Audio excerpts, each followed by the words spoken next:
Welcome to a Foxy Tech Tips tutorial on connecting an Apple Magic Mouse to an iPad. If you find this video helpful, please consider subscribing to my channel and liking the video.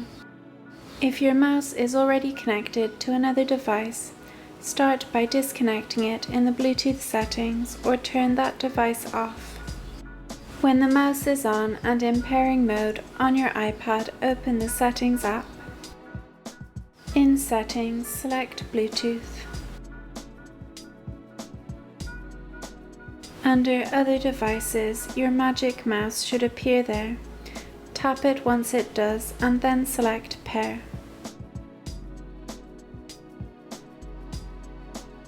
Your Magic Mouse is now connected to your iPad. And that draws an end to this tutorial.